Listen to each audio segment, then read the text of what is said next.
မင်္ဂလာပ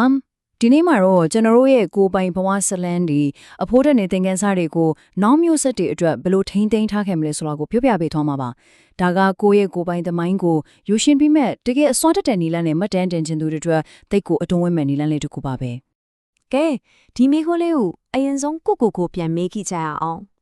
ကိုဘွားမှာဘရောမှမမေ့စေချင်တဲ့သင်ခန်းစာကဘာများဖြစ်မလဲဒါကလေကျွန်တော်တို့ကိုဖုံဖော်ပေးခဲ့တဲ့ကိုယ်ပိုင်ဇလန်းရဲ့အကြောင်းချက်ချင်းပဲပြန်လဲစဉ်းစားမိစေတဲ့မိခိုးတစ်ခုပါဟုတ်ပါတယ်ကျွန်တော်အားလုံးမှာပြောပြချင်တဲ့ဇလန်းတွေမျှဝေချင်တဲ့သင်ခန်းစာတွေရှိကြတာပါပ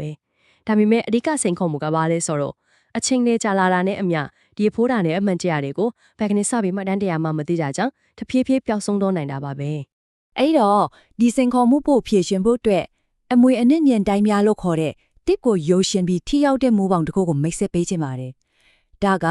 ကိုပိုင်တမိုင်းထိုင်းသိင်းခြင်းဆိုတဲ့ရှုပ်ထွေးတဲ့လုပ်ငန်းစဉ်ကြီးကိုလွယ်ကူတဲ့အခြေခံမေကုန်းတစ်ခုအဖြစ်ပြောင်းလဲပေးလိုက်တဲ့နည်းလမ်းတစ်ခုပါပဲကဲဒီမူပေါင်းရဲ့အဓိကအနှစ်သာရကိုကြည့်လိုက်ကြရအောင်တကယ်တော့ဇလန်တိုင်းရဲ့အခြေခံဖြစ်တဲ့ဘာကြောင့်နဲ့ဘလို့ဆိုရမေကွာနှစ်ခုကိုနားလည်လိုက်ကြနဲ့ဒီလုပ်ငန်းစဉ်တစ်ခုလုံးကဘလောက်တောင်စီမံခန့်ခွဲရလွယ်ကူပါလဲဆိုတာတွေ့ရမှာပါဒီအထီးကမူပါကိုခွဲချမ်းစိတ်ဖျားကြည့်ကြရအောင်နော်ဘာကြောင့်ဆိုတာကအမတ်တရားတစ်ခုရဲ့နောက်ွယ်ကခန်းစားချက်တန်ဖိုးဒါမှမဟုတ်သင်ခန်းစာလိုမျိုးအတွင်းအနှစ်သာရကိုဆိုလိုတာပါဘလို့ဆိုတာကတော့အဲ့ဒီဇလန်းကိုစာနဲ့ရေးမလားတဖုံနဲ့ပြမလားဒါမှမဟုတ်အတန်နဲ့မတန်းတင်မလားဆိုတဲ့လက်တွေ့ကျတဲ့နီလန်းကိုယဉ်ညွှန်းပါတယ်ဟုတ်ပြီအခုအမတ်တရားရဲ့အနှစ်သာရကိုရှာဖွေကိုအာယုံစိုက်ကြည့်ကြရမယ်ပထမဆုံးမာကြောင့်ဆိုတဲ့အပိုင်းကိုအရင်လေ့လာကြည့်ရအောင်ရိုးရှင်းတဲ့မေကွန်းလေးတွေနဲ့နှဆိုင်တဲ့အတွေ့အခေါ်တွေကိုဘယ်လိုဖော်ထုတ်နိုင်မလဲဆိုတာကြည့်ကြရပါဥပမာအနေနဲ့ဒီမေကွန်းလေးကိုကြည့်ပါဘာကြောင့်ဒီမိသားစုတပုံကိုတင်ထားတာလဲ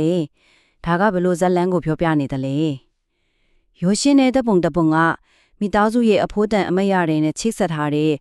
ရေးပါတဲ့ဇက်လန်းတပိုစီကိုဘလို့တစ်ခါဖွင့်ပေးနိုင်နေဆိုတာရှင်းရှင်းလင်းလင်းမြင်နိုင်ပါတယ်နောက်ထပ်မိခွန်းတစ်ခုကိုကြည့်လိုက်ရအောင်ကျွန်တော်မြေလေးကိုမမိစေချင်တဲ့သင်ခန်းစာတစ်ခုကိုမျှဝေပါဒါကကိုပိုင်အမွေအနှစ်ဆိုတဲ့ EU ဆန်နဲ့နောက်မျိုးဆက်ကြီးကိုအသိပညာလက်ဆင့်ကန့်ခြင်းရဲ့အတန်ဖို့ကိုတက်ရိုက်ချိဆက်ပေးလိုက်တာပါပဲ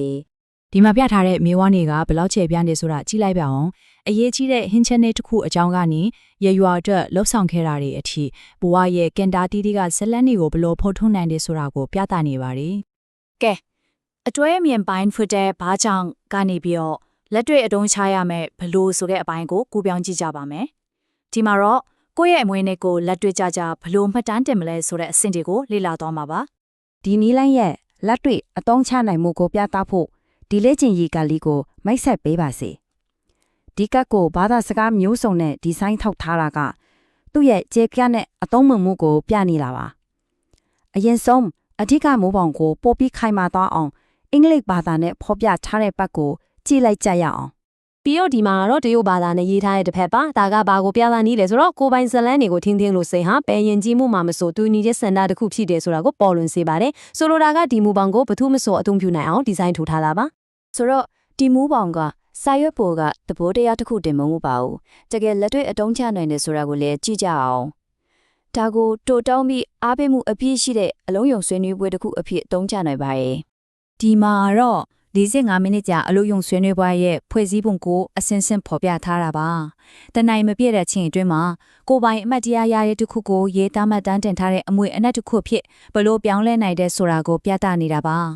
စုဝဲနှုတ်ဆက်ခြင်းကနေကိုပိုင်ဇလန်းကိုမျှဝေခြင်းအထိအဆင့်တိုင်းကရုပ်ရှင်းပြီးအားပေးမှုရှိစေပါတယ